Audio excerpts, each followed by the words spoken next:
구약 성경과 신약 성경을 읽으면 그 논조라든지 내용이 조금 다르다. 느낌이 이렇게 드는 게 있어요. 이제 그 중에 하나가 우리가 이제 어제 10편, 58편과 59편을 읽으면서 오늘도 읽었지만 이 원수에 대한, 그러니까 적에 대한 생각이 구약 성경과 신약 성경이 좀 다르지 않느냐 이런 생각을 합니다.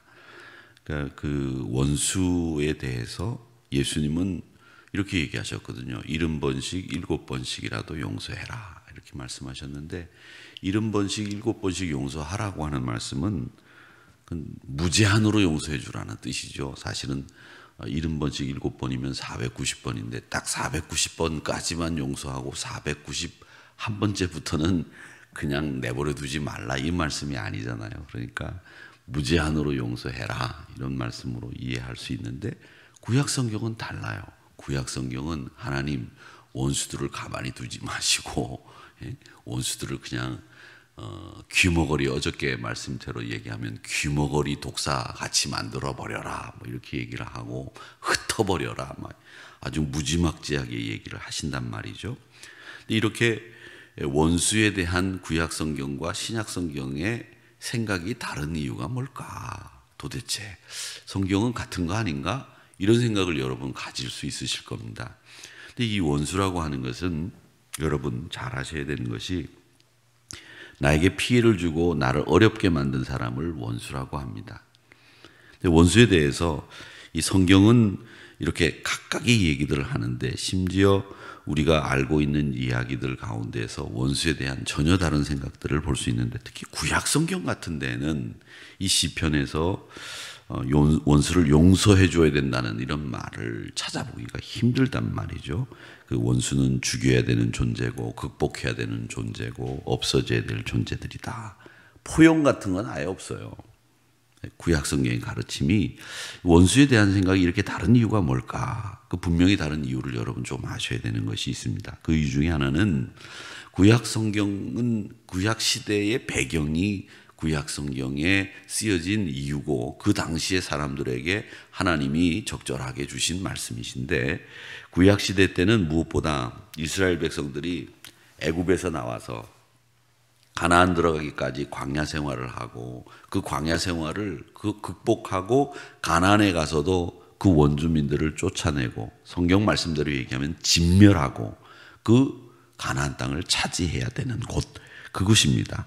그렇기 때문에 그 구약 시대의 이스라엘 백성들에게 있어서는 타협, 포용 이게 하나님으로부터 허락되지를 않았어요.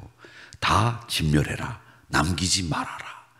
여리고성을 정복하고 남기지 마라. 그랬더니 남겼어요. 아간이 좋은 소, 좋은 것들 남겼다가 아이성을 공격하는데 그 남겼던 아간의 죄가 드러났죠. 진멸하라고 하는 하나님의 말씀을 어겼기 때문에 그런 일들이 벌어졌다는 겁니다. 그러니까 구약시대 때 하나님이 이스라엘 백성들에게 주신 것은 타협해라, 포용해라, 이해해라가 아닙니다. 진멸해라.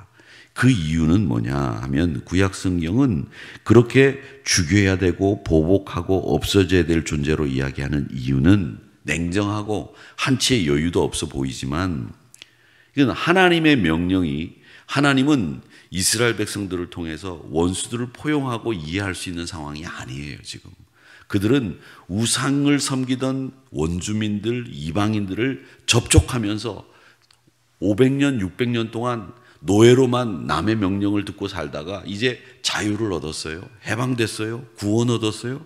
그런데 이방 민족들의 문화를 접하면 이 사람들이 거기에 금방 동화되고 금방 거기에 적응하게 될 거를 하나님은 아신 거예요. 그래서 그걸 이해하고 포용하기까지는 너희들이 지금 해야 될 일은 그 문화를 진멸하고 하나님 이외에 다른 것을 섬겼던 그 사람들의 모습을 하나도 받아들여서는 안 된다. 이런 뜻으로 하나님은 구약 성경에 보면 한결같이 진멸해라, 없애라, 불태워라 이렇게 이야기를 하신다고 하는 겁니다. 그러니까 이 구약 성경과 신약 성경에서의 원수를 대하는 태도는 이젠 완전히 달라졌다는 걸 여러분 아셔야 되는 것이 구약 시대의 배경은 그들이 원수의 어떤 것도 용납할 수 있는 자세가 갖춰지지 않았기 때문에 하나님은 그들에게 진멸해라 이렇게 말씀을 하시는 겁니다. 자, 그런데 우리가 볼 때 조금 전에 시작할 때 원수가 누구냐? 나에게 피해를 입힌 사람이다. 이제 이렇게 말씀을 드렸는데 여러분, 그러면 나에게 악한 일을 행했다고 해서 그 사람이 원수입니까? 그렇게 생각한다는 거죠. 우리는 그렇게 생각하는데 사실은 여러분, 악한 일을 행했다고 하면 그 사람이 원수라고 생각하지만 사실은 성경에서 얘기하는 원수는 나에게가 아니라 하나님에게가 우선이고요. 모두에게 피해를 입힌 사람이 두 번째예요. 나에게 피해를 입힌 사람에 대한 원수라고 하는 표현은 사실 성경에는 그리 많지 않아요. 그러니까 하나님 앞에서 대적했다, 원수로 지칭하는 거죠. 여러분, 그래서 객관적으로 볼 때 누가 봐도 악한 사람인데 그 사람은 먼저 하나님을 대적한 사람, 그리고 모두에게 피해를 입힌 사람, 그리고 나에게. 이게 기준입니다. 성경에 나오는 이런 기준에 의해서 원수를 얘기하는데 사람들은 오늘 시편 59편도 보세요. 나의 하나님이여 나의 원수에게 이렇게 돼 있죠. 이 말씀은 뭘 얘기하느냐?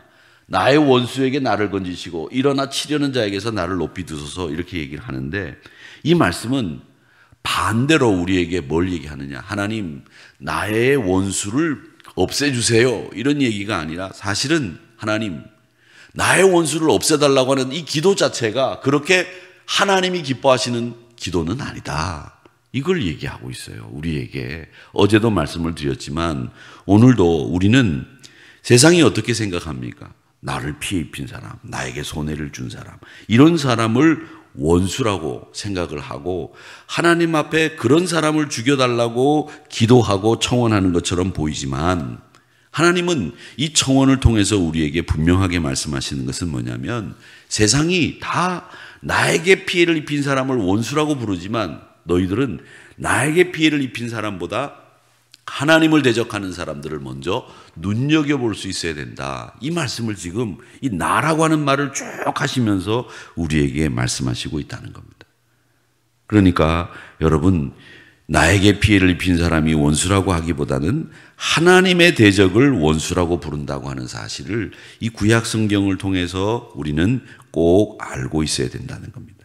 나를 강조하는 이유가 뭐냐? 하나님을 모르는 사람들은 다 누가 기준이에요? 내가 기준이죠. 그러니까 여기도 나의 원수라고 했을 때는 하나님을 모르는 사람들이 청원하는 것처럼 보이는 거예요.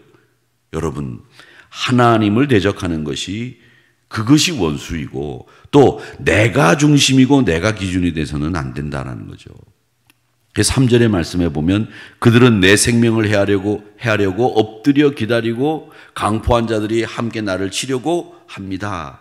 그렇게 고발하고 있습니다. 이렇게 얘기를 하는데 언약의 하나님인 여호와 이름을 부르면서 나는 반역하지 않았습니다. 나 죄짓지 않았습니다. 난 무죄입니다. 그런데 그 무죄를 주장하면서 하나님 뭘 요구하고 있느냐? 내 원수를 갚아주세요를 요구하는 게 아니에요. 여러분, 그게 아니라 하나님의 통치가 완벽하게 이루어지기를 바랍니다. 이걸 얘기하고 있는 거예요. 그러니까 여러분, 우리가 하나님 앞에서 억울한 일을 당하고 또 힘든 일을 당했을 때 하나님 나에게 억울한 일을 나에게 힘든 일을 한 사람을 가만두지 마세요. 이렇게 기도하는 게 그리스도인으로서는 마땅한 기도가 아니다라는 거죠. 그 기도보다 하나님의 통치가 완벽하게 이루어져야 됩니다. 하나님의 임재가 있어야 됩니다. 하나님이 다스려 주세요. 그나 나나 온 공동체를 하나님이 온전히 다스릴 수 있는 공동체가 될 수 있도록 만들어 주세요. 이렇게 기도하는 것이 맞다. 그것을 하나님은 이 시편 59편이나 58편을 통해서 우리에게 일러주시고 있다는 거죠. 왜? 하나님 앞에 원수는 어떤 사람이 하나님 앞에 원수냐? 여러분, 하나님 앞에 하나님을 대적하는 사람은 어떤 사람이 하나님을 대적하겠어요? 하나님을 대적하는 사람은 하나님의 주권을 인정하지 않는 사람이에요. 그러니까 대적하죠. 그런데 하나님의 주권을 인정하면 대적할 수가 없죠.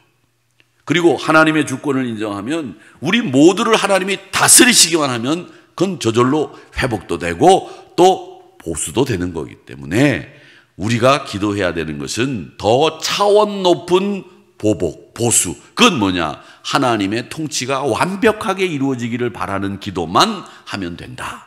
이겁니다. 이걸 이 시인은 우리에게 일러주고 있다는 겁니다. 그래서 오늘 여기 말씀해 보면 여기는 시인은 하나님의 주권을 알기 때문에 뭐라고 고백하는지 9절 보십시오. 9절. 하나님은 나의 요새이시니 그의 힘으로 말미암아 내가 주를 바라리이다.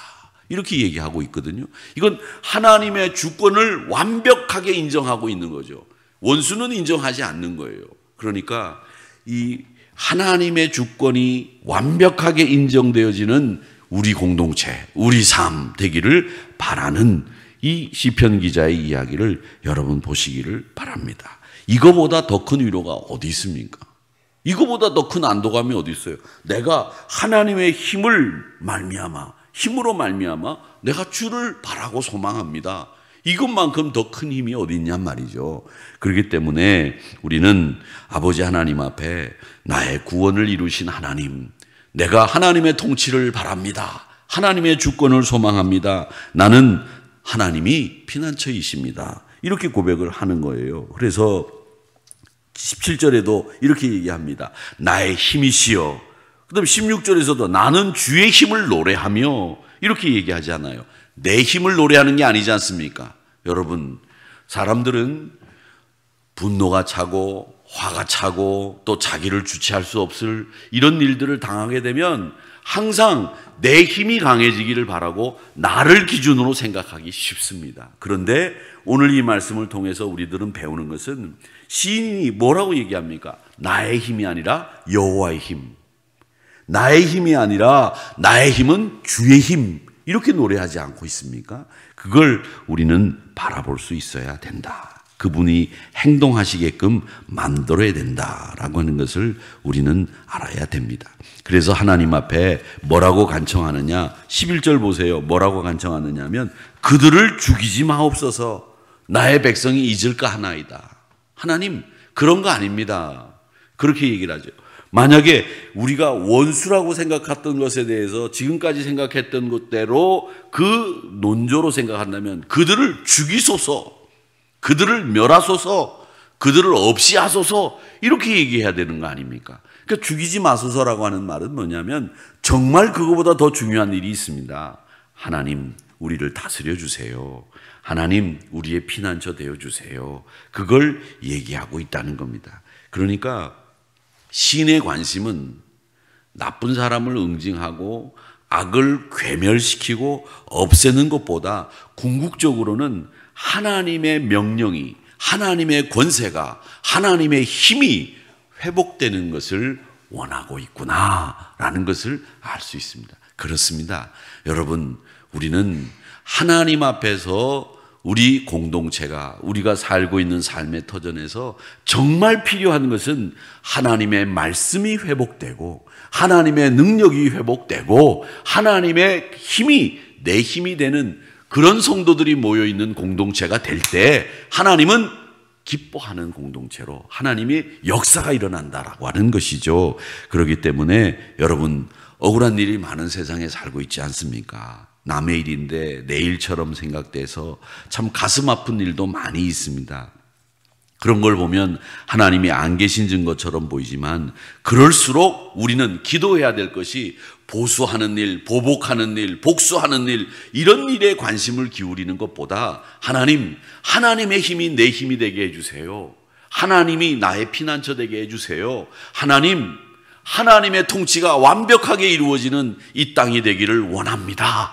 이렇게 신원하고 탄원하는 기도가 바른 그리스도인의 기도라고 하는 것을 오늘 이 말씀을 통해서 배우게 됩니다. 우리 하나님은요, 어두움을 자신의 세계로 삼으신 분이 아니라 낮과 빛을 자신의 세계로 삼으신 분이십니다. 그분은 우리를 창조하신 분이시고 그분은 우리의 힘이 되시는 분이십니다. 그렇기 때문에 여러분, 우리 하나님, 그 하나님을 여러분의 힘으로 삼으시고 요새로 삼으시기를 바랍니다.